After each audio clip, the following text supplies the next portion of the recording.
આખી દુનિયાને અમેરિકાના રાષ્ટ્રપતિ ડોનાલ્ડ ટ્રમ્પ પાસેથી કોઈ આશા હોય કે ન હોય, પરંતુ આર્જેન્ટિનાના પશુપાલકોને ડોનાલ્ડ ટ્રમ્પથી આશાઓ જન્મી છે. દક્ષિણી અમેરિકી દેશને અમેરિકા દ્વારા મળેલી આર્થિક સમર્થનને લઈને પશુપાલકો ખુશ છે. તેઓને આશા છે કે આ કરારથી અમેરિકામાં માંસની આયાતમાં વધારો થશે.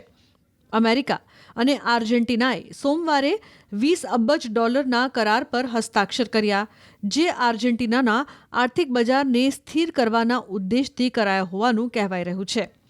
આ કરાર એવા સમયે થયો છે જ્યારે દેશમાં મધ્યગાળાની ચૂંટણીઓ આડે ઓછામાં ઓછું 1 અઠવાડિયું બાકી છે.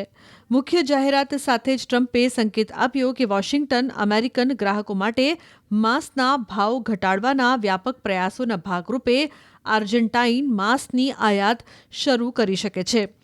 આ પગલાંનો આર્જેન્ટાઇન નિકાસકારોએ વેપાર સંબંધોમાં સુમેળને લઈને આભાર માન્યો. અમેરિકન રાષ્ટ્રપતિ ટ્રમ્પે આંતરરાષ્ટ્રીય ટીકા વચ્ચે સહાયક પેકેજનો બચાવ કર્યો. કહ્યું કે આર્જેન્ટિના જીવન માટે લડી રહ્યું છે અને જો મિલેઈ આગામી મતદાન જીતે તો તેને સમર્થનનો હક છે, જેને ટ્રમ્પે અમેરિકન સહાયથી સક્રિયતા સાથે જોડી છે.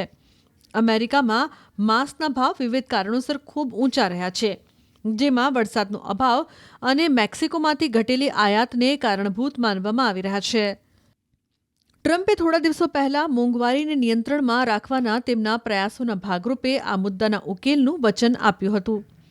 અમેરિકન સમર્થિત આ કરારથી આર્જેન્ટિનાની કેન્દ્રીય બેંકને મજબૂતી મળી છે, કારણ કે મિલેઈ તંત્રને દેશમાં ભારે દેવા અને સતત મુદ્રા અસ્થિરતાથી ચિંતિત રોકાણકારોના ભારે દબાણનો સામનો કરવો પડી રહ્યો છે.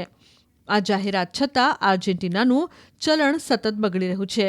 સ્થાનિક બોન્ડમાં પણ ખૂબ જ ઘટાડો નોંધાયો છે. નવા કરારથી અમેરિકા તરફથી વધારાના આર્થિક સમર્થનની આશા જન્મી છે, જેમાં ટ્રેઝરી સેક્રેટરી સ્કોટ બેસન્ટ દ્વારા જાહેર કરાયેલા ખાનગી બેંકો અને રોકાણ ભંડોળમાંથી $20 અબજની ક્રેડિટ લાઇનનો સમાવેશ થાય છે.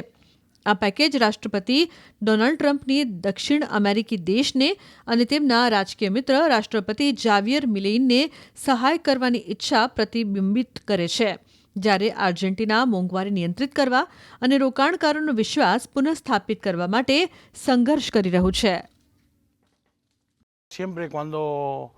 જ્યારે પણ વધારાનો ખરીદદાર આવે છે તે બધા માટે ફાયદાકારક છે. બધા ઉત્પાદકોને લાભ થશે, કારણ કે અમારી પાસે નિકાસ માટે બીજા ઘણા માર્ગો હતા. અમે ચીનને મોકલતા હતા, રશિયાને મોકલતા હતા અને અન્ય દેશોને પણ મોકલતા હતા. અમે અમેરિકામાં પણ પહેલેથી જ નિકાસ કરતા હતા, પરંતુ કેટલીક મર્યાદાઓ સાથે. આજે ત્યાંના નિકાસ માટેના દરવાજા ખુલ્લા થયા છે. તે મને લાગે છે કે સારું થશે. મને લાગે છે કે અમેરિકા જેવી વિશ્વ શક્તિ સાથે સંબંધો રાખવા હંમેશા સારું રહે છે. તેની સાથે મિત્રતા રાખવી અને એકબીજાની સતત મદદ કરવી સારી વાત છે. એટલે હું એમાં કંઈ ખરાબ નથી ગણતો. આગળ કેવા ફાયદા મળશે એ તો આગળ જોઈશું, પરંતુ મને લાગે છે કે તેમની સાથે સારો સંબંધ અને વેપાર જાળવવો હંમેશા માટે સારું રહેશે.